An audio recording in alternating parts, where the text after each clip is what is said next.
రాజమండ్రిలో political hit రోజురోజుకు పెరుగుతోంది. మాజీ ఎంపీ భరత్ ప్రచార రథం దగ్ధం చుట్టూ రాజకీయ రగడ జరుగుతోంది. మార్గాని భరత్, ఆదిరెడ్డి వాసు మధ్య సవాళ్ల పర్వం నడుస్తోంది.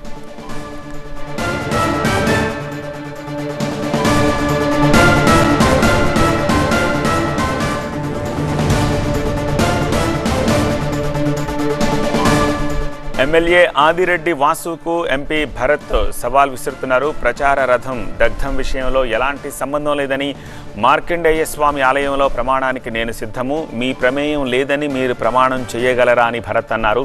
సానుభూతి కోసం వాహనాలు తగలబెట్టుకునే అలవాటు మాకు లేదు అని భరత్ అంటున్నారు.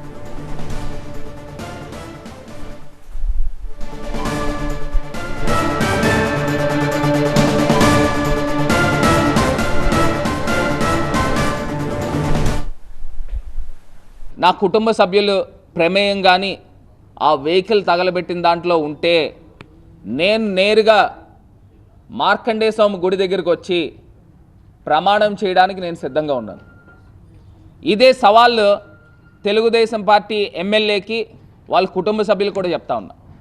మీరు కానీ మీ ఫ్యామిలీ ప్రమేయం కానీ ఈ యొక్క ఘటనలో లేకపోతే మీరు మార్కండేయ స్వామి గుడి దగ్గరకు వచ్చి ప్రమాణం చేయడానికి సిద్ధంగా ఉన్నారా అని అడుగుతా ఉన్నాం. మార్గాని భరత్ ఎస్టేట్లో ఇటీవల ప్రచార రథం తగలబడింది. ఈ ఘటనపై పోలీసులు దర్యాప్తు కొనసాగుతుండగానే టీడీపీ, వైసీపీ నేతల మధ్య మాటల యుద్ధం కొనసాగుతోంది. రథం తగలబెట్టింది వైసీపీకి చెందిన శివాజీనే అంటూ పోలీసులు నిర్ధారించడంతో ఇష్యూ నెక్స్ట్ లెవెల్కి వెళ్ళింది. సానుభూతి కోసం వాళ్ల రథాన్ని వాళ్లే తగులపెట్టుకున్నారని అంటున్నారు ఎమ్మెల్యే ఆదిరెడ్డి శ్రీనివాస్. అయితే అలాంటి అవసరం తమకు లేదు అంటున్నారు ఎంపీ మార్గాని భరత్. కారు తగలబెట్టాడంటూ అన్న శివాజీ ఎన్నికలకు ముందు వైసీపీలో చేరారు. నెల రోజులకే ప్రధాన అనుచరుడు ఎలా అవుతారని మార్గాని భరత్ ప్రశ్నిస్తున్నారు. టీడీపీ కోవర్ట్ ఆపరేషన్ చేసిందని, శివాజీ వెనుక ఎవరున్నారో విచారణ చేపట్టాల్సిన అవసరం ఉందన్నారు. తమ ప్రమేయం లేదని ఆదిరెడ్డి వాసు ప్రమాణం చేయగలరా అంటూ సవాల్ చేశారు మాజీ ఎంపీ భరత్.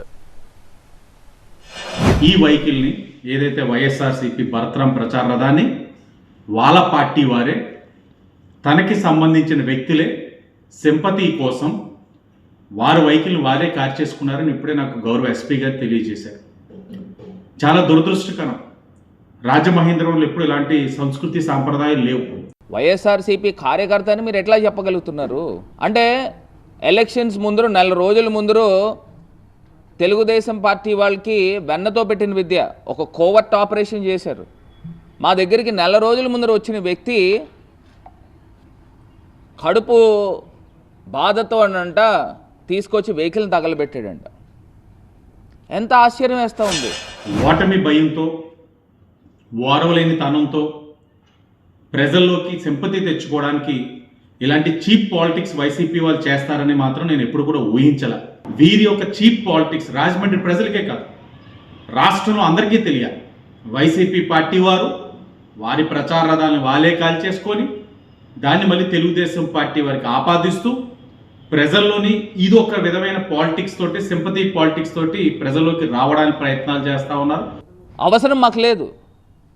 అసలు నాకు ఒకటి అర్థం కాలే, ఆ వ్యక్తి పోలీస్ డిపార్ట్మెంట్ చెప్పినట్టు ఒక వ్యక్తి ఎట్లా చేయగలుగుతాడు? ఇంత పథకం ప్రకారంగా ఒక క్రిమినల్స్ కూడా రాని ఈ ఆలోచనలు ఇతనికి ఎలాగొచ్చి ఏ రకంగా ఒక సింగిల్ వ్యక్తి పథకం చేస్తాడని అడుగుతానా. దీని వెనకాల బ్యాక్ డ్రాప్ ఎవరున్నారు? ఇవన్నీ కూడా బయటికి తీయాలి. మొత్తానికి రాజమండ్రిలో వైసీపీ వర్సెస్ టీడీపీగా మారిపోయింది. మాజీ ఎంపీ మార్గాని భరత్ సవాల్కి ఎమ్మెల్యే ఆదిరెడ్డి వాసు సై అంటారా? రేపు మీడియా సమక్షంలో ఆయన ఏం చెప్పబోతున్నారు? భరత్ సవాల్ని స్వీకరించి రాజమండ్రి మార్కండేయ గుడికి వెళ్తారా? చూద్దాం మరి.